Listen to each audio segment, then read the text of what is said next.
Hello, boys and girls, and welcome to Grandma Teresa's Story Time. Today I'll be reading Mark Brown, Arthur's Halloween, Arthur Adventures.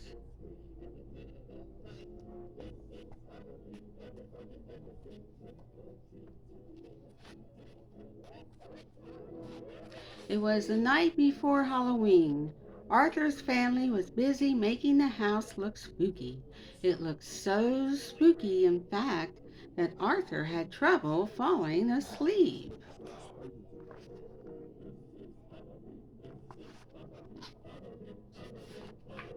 Things were even worse the next morning. "Help!" screamed Arthur when he opened his eyes.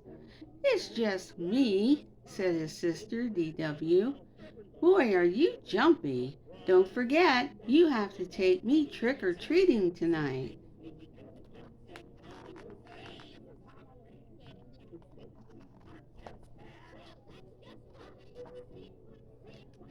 "Do I really have to?" asked Arthur as he ate his cereal.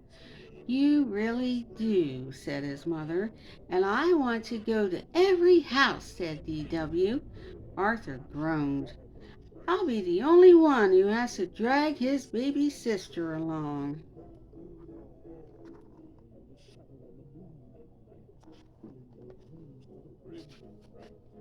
Arthur didn't recognize anyone at school.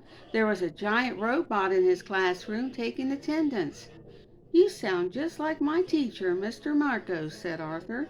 "I am your teacher," said the robot.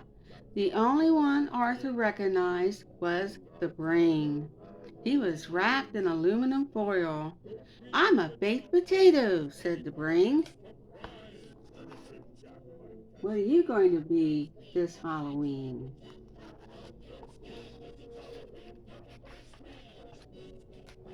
Francine passed out special morning snacks. "Eat these," she said. "They're bat-wing brownies and vampire blood." Everyone ate them but Arthur. Then they all put on blindfolds.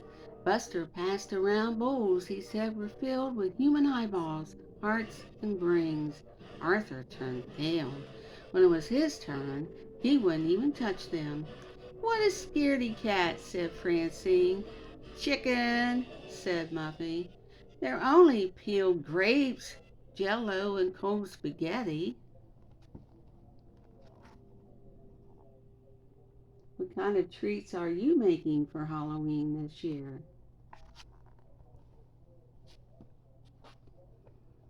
When it came time to go trick-or-treating, Buster knew which houses to skip. "Don't go there," he said. "They only give apples." "Gross," said Francine. "And don't go to the big house on the corner," said Buster. "That's the witch's house. My brother saw someone go in there last Halloween, and he never came out." Arthur tried not to look afraid. "Would you be afraid if someone told you that story?"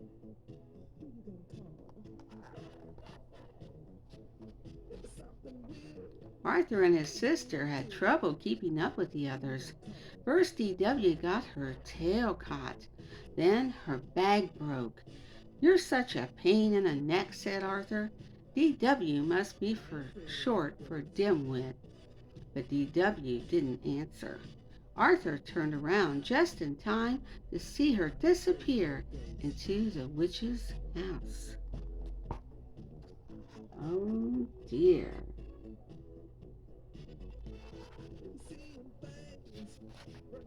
Arthur's hands turned ice cold and his heart began to race. He walked up to the spooky old house. The front door was open just a crack. Slowly, Arthur went inside.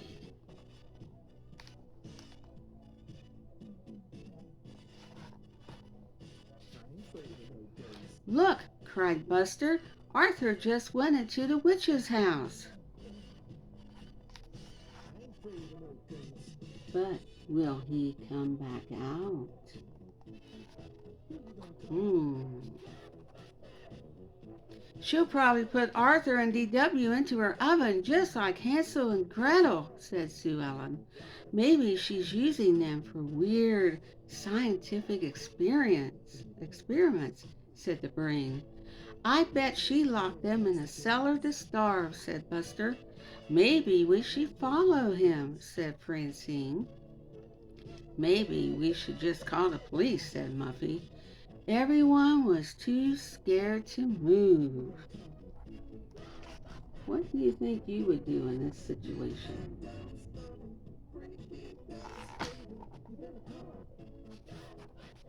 Inside the house it was very cold. Arthur thought he saw a ghost all around him. He walked down a long, dark hall. At the end he saw a light under a door. He heard voices. One was his sister's.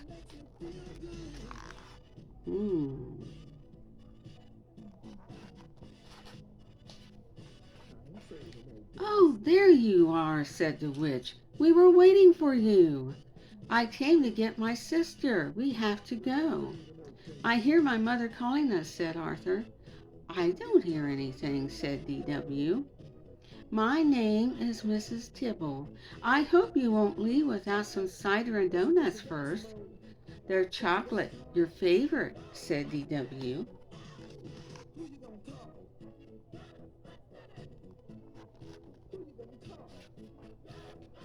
I've waited all night for trick-or-treaters, but you're the only one, said Mrs. Tibble. Years ago, our doorbell never stopped ringing. Maybe it's broken like the windows, said DW. Mrs. Tibble nodded. It is harder for me to keep up with this big place these days. Maybe if we help you fix up your yard, the place won't look so spooky, said Arthur. Now that sounds like a good idea, doesn't it?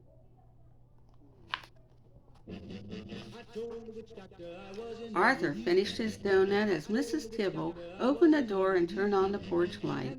She gave Arthur and DW a big hug. See you Saturday to rake leaves, said Arthur. Sounds like they've made a new friend in Mrs. Tibble, doesn't it?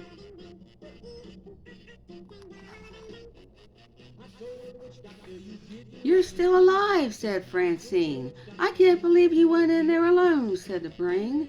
You're so brave, said Sue Ellen. What's in the bag? Asked Buster. Probably eyeballs, hearts, and brains, said Francine. It's easy to find out, said Arthur. Just close your eyes and reach in, unless you're too scared. We've been to every house now. Can we take the shortcut home through the cemetery? Asked DW. The cemetery? On Halloween? Are you guys crazy? Asked Francine. Would you take a shortcut through the cemetery on Halloween? Not me. Follow me, said Arthur as he marched ahead.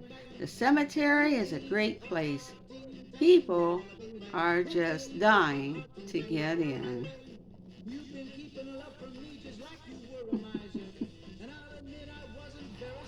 I hope you enjoyed our Halloween story. Halloween is just around the corner, isn't it, boys and girls? Have you picked out your costumes? Are you going to any parties? Well, it's that time, boys and girls.